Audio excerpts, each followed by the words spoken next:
அதனுடைய ஆணிவேராக வாக்காளர்கள் இருக்கிறார். அதனால்தான் நம்முடைய பிரதமருடைய விருப்பம், கட்சித் தலைவர் ஜே பி நட்டாஜி அவருடைய விருப்பம், இந்த வாக்காளரை நாம் செய்வதே செய்ய வேண்டும் என்று நம்முடைய கட்சியும் இந்த பணியில இதை ஒரு அபியானாக இதை கொண்டாட இந்த பொறுப்பை நாம் ஏற்றுக்கொண்டு வருகின்ற 31ஆம் தேதிக்குள்ள ஒரு பாராளுமன்றத்தில் 20,000 புதிய வாக்காளர்களை யாரெல்லாம் இல்லையோ, வாக்காளர் பட்டியலில் இருக்கக்கூடாதோ அவர்களை நீக்குவது, குறிப்பாக தவறுகள் இருந்தால் அதை சரி செய்வது, இது மூன்றுக்கான முயற்சிகளை இறங்கியிருக்கின்றோம். மாநில அளவிலான குழு உங்களை வழிநடத்தி கொண்டிருக்கின்றார்கள். ஒரு மாவட்டத்திற்கு 5 பேர் கொண்ட குழுவும் தன்னோட தவறு கிடையாது. ஒரு பெரிய பெரிய கல்லூரிக்கு வெளியே ஒரு ஹெல்த் போட்டு நம்ம இளைஞர்களை உங்களோட இணைத்துக் கொண்டு அவேர்னஸ் கேம்பெயின் லான்ச் பண்ணி ஒரு கல்லூரிக்கு வெளி, ஏன்னா ஒரு மாவட்டத்தில் எத்தனை கல்லூரிகள் இருக்கோ எல்லாத்தையும் எடுத்து நீக்க வேண்டிய கட்டாயம் நமக்கு காரணம் போகஸ் ஓட்டில தடுக்க வேண்டிய கடமை ஒரு நல்ல ஒரு அரசியல் கட்சிக்கு ஒரு முக்கிய கடமையாக இருக்கு. நம்முடைய எண் மண் எண் மக்கள் யாத்திரையை பொறுத்த வரைக்கும் பெரிய ஒரு எழுச்சியான ஒரு பயணங்கன்னா, குறிப்பாக தென் தமிழகத்தினுடைய மூளை முடுக்கெல்லாம் சின்ன சின்ன கிராமங்களுக்கெல்லாம் நம்ம போனோம், சின்ன சின்ன டவுன் பஞ்சாயத்துக்கெல்லாம் போனோம்.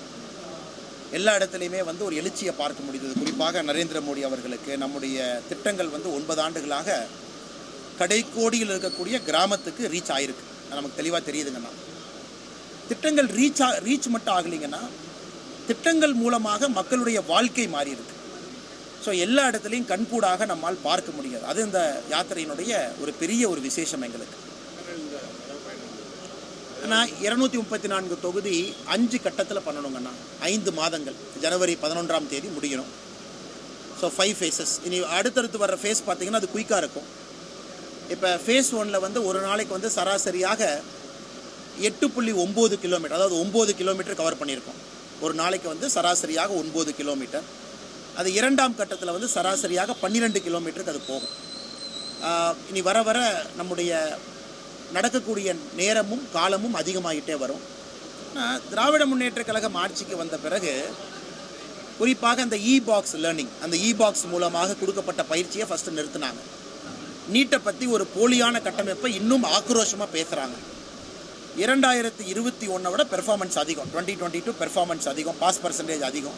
திமுக தன்னுடைய காழ்ப்புணர்ச்சியில் அரசுக்கு வந்த பிறகும் கூட கட்சியினுடைய கொள்கையை அரசுக்குள்ளேயும் திணிக்கிறாங்க. இது ரொம்ப வருந்தத்தக்க ஒரு செயல். திமுக பார்த்தீங்கன்னா அந்த இடியாப்ப சிக்கல் இன்னைக்கு இருக்கு. ஏன்னா நீட்டை வைத்து அரசியல் பண்ணி இவ்வளவு தூரம் கொண்டு வந்துட்டாங்க.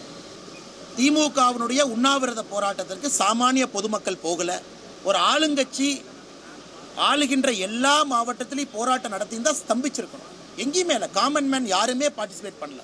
உதயநிதி ஸ்டாலின் சொல்றாங்க, ஆளுநர் பதவியை துறந்து விட்டு RN ரவி அவர்கள் எங்களோடு தேர்தலுக்கு போட்டியிட்டணும். இப்போ நான் சொன்னது நல்லா இருக்குமான்னு பாருங்க. உதயநிதி ஸ்டாலின் அவர்கள் MLA பதவியை திறந்து விட்டு UPSC பிரிலிம்ஸை பாஸ் பண்ணட்டும். நான் அரசியல் விட்டே போயிடுறேன். அண்ணாமலை அரசியல் விட்டு போயிடுவான்.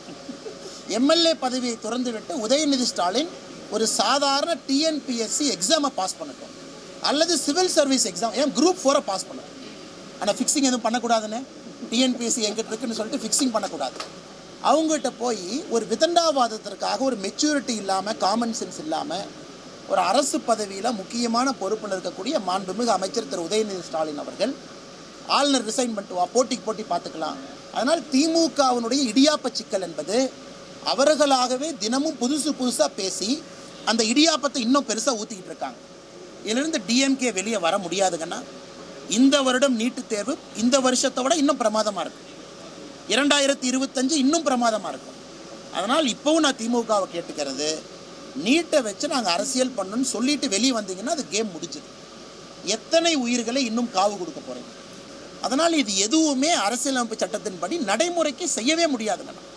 புரிதல் இல்லாமல் எதோ பேசி இன்னைக்கு டிஃபெண்ட் பண்ணுறதுக்காக என்னென்னமோ திமுக பேசுகிறான். It only shows political immaturity. இது போகாத ஊருக்கு வழி தேடுவது. போகாத ஊருக்கு உதயநிதி ஸ்டாலின் அவர்களும் ஸ்டாலின் அவங்க பார்த்தீங்கன்னா எஸ்கேப் ஆயிட்டார். நீட்டை பற்றி அதிகமாக பேசுறதில்ல, உதயநிதியை கட்டிட்டார். ஏன்னா அவருக்கு தெரியும் இது நடக்காதுன்னு. ஸோ ஸ்டாலின் அவர்கள் அவர் இதில் சிக்குவதற்கு அவருக்கு வாய்ப்பில்லை. அப்படியே சைட் ஸ்டெப் பண்ணி உதயநிதி ஸ்டாலினை கொண்டு வந்துட்டாங்க.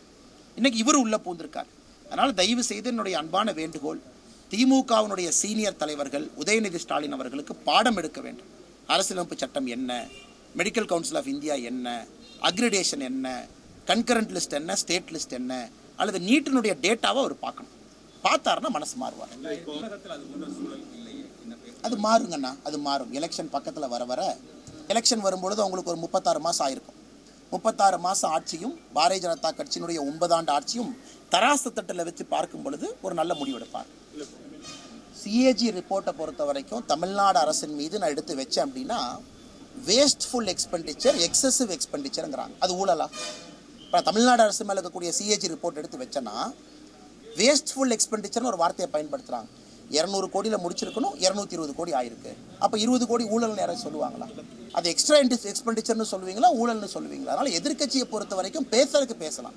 சிஏஜி ஊழல்ங்கிற வார்த்தை எங்கே பயன்படுத்தியிருக்காங்க? எந்த கான்ட்ராக்டர் யார் பண்ணாங்க? எக்ஸஸாக போயிருக்கக்கூடிய ப்ராஜெக்டை, சில ப்ராஜெக்டை ஹைலைட் பண்ணியிருக்காங்க. அதுக்கு அந்தந்த அரசுகள் எக்ஸ்பிளனேஷன் டிபார்ட்மெண்ட் கொடுத்துருக்காங்க. இந்த ஒரிஜினல் டிசைன் என்ன, இந்த டிசைன் மாற்றி எக்ஸ்ட்ரா செலவாயிருக்குன்னா யாருக்காக இது மாற்றப்பட்டது, அது சிஏஜி வழக்கமாக செய்யக்கூடியது, அரசும் கொடுப்பது. ஸோ ரஜினி அவர்கள் யோகிஜி காலில் விழுகிறாங்க அப்படின்னா அது என்ன தவறுங்கண்ணா? இது ஒரு மனிதன், நான் உன்னை விட குறைவன் சொல்லலை, உன்னை மதிக்கின்றேன், உன்னுடைய ஆன்மீகத்தை நான் போற்றுகின்றேங்கிறது தான் ரஜினி சார் அவர்கள் யோகிஜி அவர்களுடைய காலை தொட்டு வணங்கி அவருடைய அன்பை வெளிப்படுத்தியிருக்கார். இதுக்கு ரஜினி சார் அவரே எக்ஸ்பிளனேஷன் கொடுத்துருக்காங்க.